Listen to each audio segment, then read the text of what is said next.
Здравствуйте, уважаемые коллеги. Меня зовут Павел. Это вас приветствует канал Мир Модели. Не пугайтесь, мы находимся во втором нашем магазине, который находится по адресу Комендантский проспект, дом 11, торговый комплекс Миллер. Вот, опять мы погружаем вас в наши новинки, пришедшие в наши магазины. Вот у нас пополнение. Тут в прошлой передаче мы осмотрели фигурки в 16 масштабе, а сегодня мы будем радовать любителей 48 масштаба. Появление вот таких двух замечательных моделей. Это семейство знаменитых 25-х, которые в свое время наделали очень много шума. Очень интересный знаковый самолет. Самолет высотный перехватчик с огромной скоростью горизонтального полета, с высотой, огромное количество мировых рекордов. Ну, естественно, задумался он как высотный перехватчик с большой дальностью, с большой скоростью перехвата. Вот, а потом решили на его базе делать различные машины, прежде всего разведчики. Ну, МиГ-25 РБТ уже в сетях наших магазинах был. И вот МиГ-25 РБФ и МиГ-25 ПД, перехватчик доработанный. Вот, сейчас мы рассмотрим эти две модели.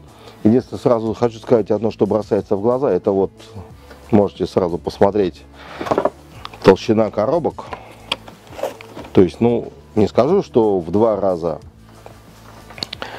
перехватчик шире, почти в 2 раза. Вот такие вот две коробочки. То есть, это вот так вот, просто как бы для сравнения. Вот, многие как бы эту модель уже собирают, многие, она пришла к нам не сразу, вот как только вышла эта новинка, но тем не менее это довольно-таки одна из свежих новинок.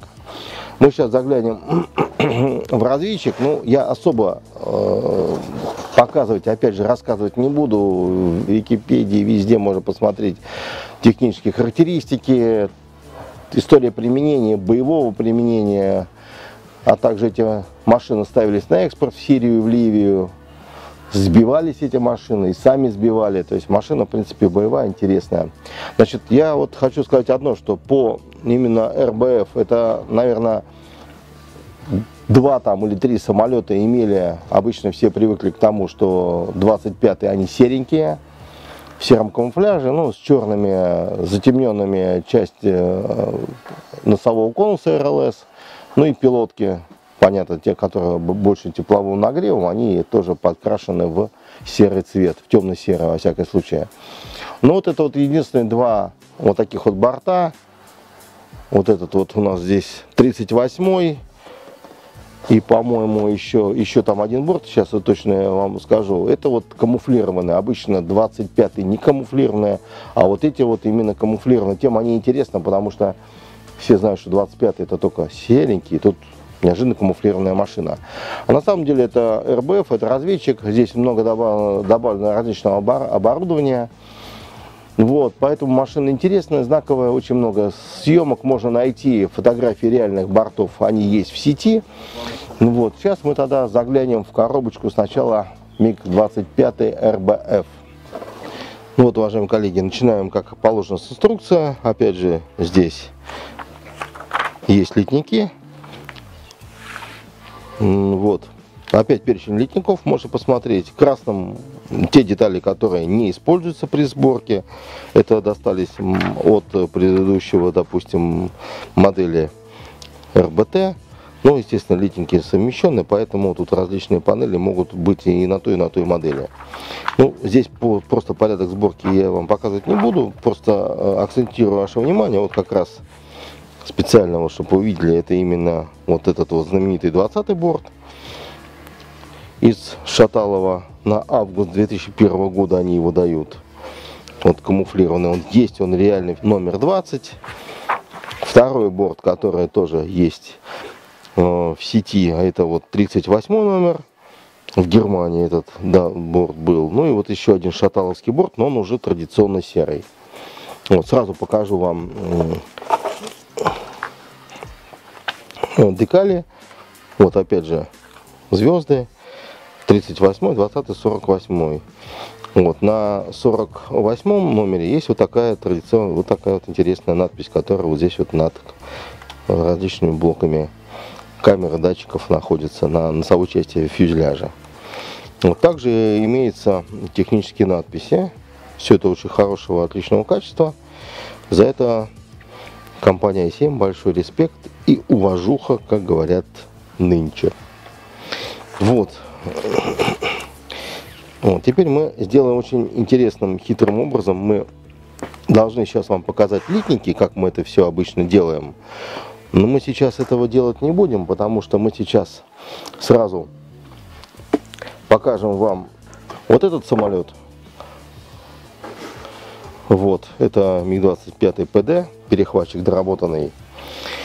Вот, и просто будем показывать те литники, которые находятся в двух коробках. Вычислим те литники, которыми одна модель принципиально отличается от другой. Наверное, сделаем таким образом, потому что это будет просто проще.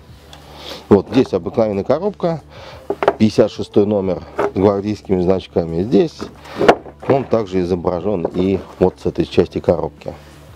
Единственное, хочу сказать одно, что коробочка очень тяжело снимается, поэтому если вы будете смотреть эту модель где-нибудь на прилавке в магазине, сразу предупреждение продавцам, прежде всего, и покупателям, что коробочка очень плотно одевается, очень тяжело снимается, и есть большой риск эту коробочку порвать. Поэтому будьте аккуратны. Сейчас сразу мы немножечко обозреем. Вот инструкция на МиГ-25 ПД. Опять же, сразу не будем здесь, посмотрим, здесь, конечно, добавлены другие литники. Вот, здесь у нас идет 56 и 17 номер, которые у нас были в ВВС СССР на 89 год и 86 машина показана. А также машины в экспортном варианте, которые были в Ливии и ВВС Ирака. Одна из машин даже, по-моему, была закопана в песках. По-моему, есть даже снимок, что вот откапывали его. Американцы обнаружили нычку, так называемую иракскую. Вот, также здесь даны опознавательные знаки и технические надписи на, естественно, вариант МиГ-25 ПД. Вот. Ну а теперь мы будем просто методом исключения смотреть, что же у нас здесь нам товарищи из компании i7 положили. Литник вот такой вот. И литник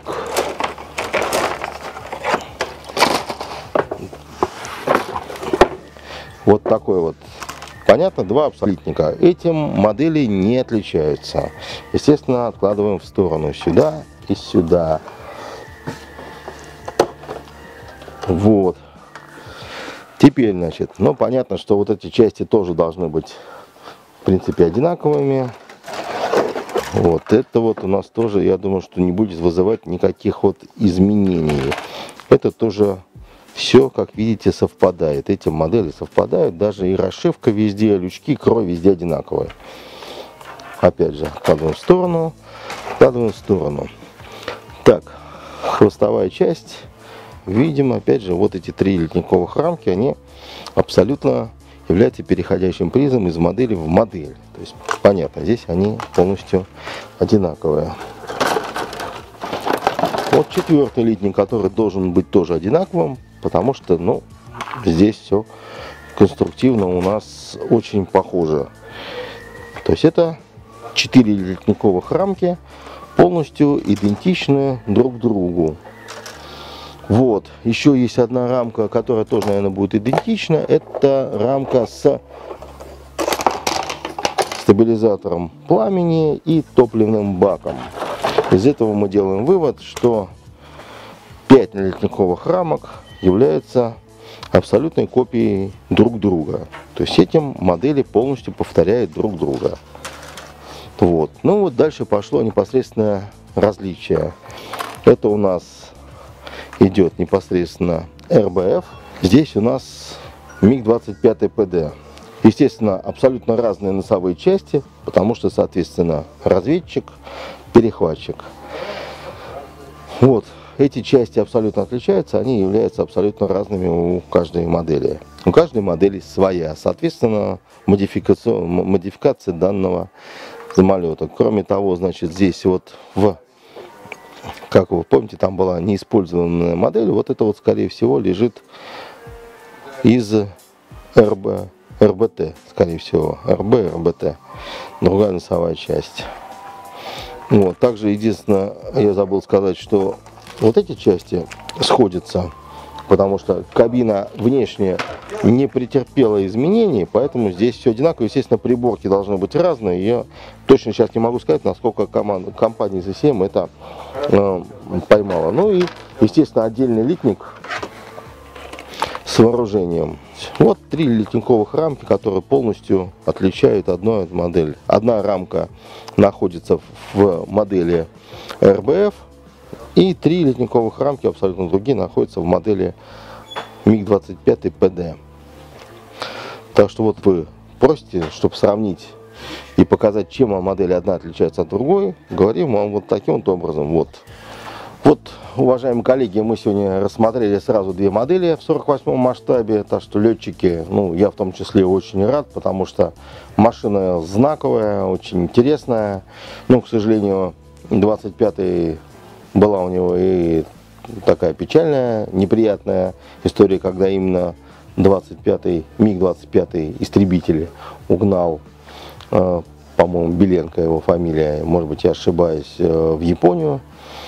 Вот, и пришлось срочно на всех МиГ-25 менять автоответчики, систему государственного опознавания свой-чужой. Вот. Вот таким вот образом. Также мы рассмотрели сегодня разведчик. Их в полку прибыло. То есть был РБТ, был РБ, вот теперь РБФ. Интересна машина тем, что эти машины, в отличие от очень многих МиГ-25, которые в основном привычные нам по своей серой окраске, эти машины 2. Причем реальные есть на них фотографии, я еще раз повторяюсь.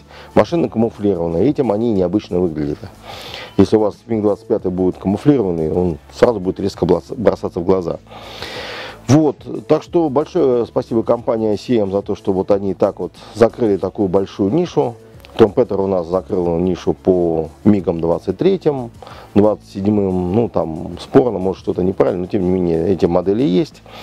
А7 у нас взялся за 25-е, Эдуард у нас взялся за 21-е, то есть в принципе сейчас из разных модельных фирм можно собрать, если вы занимаетесь советской авиацией, вот именно где-то от 60-го до 90-х годов, то их можно в полный рост собрать целую коллекцию всяких разных. Ну, 25-х, вот сейчас перехватчик ПД, потом, скорее всего, будет ПДС.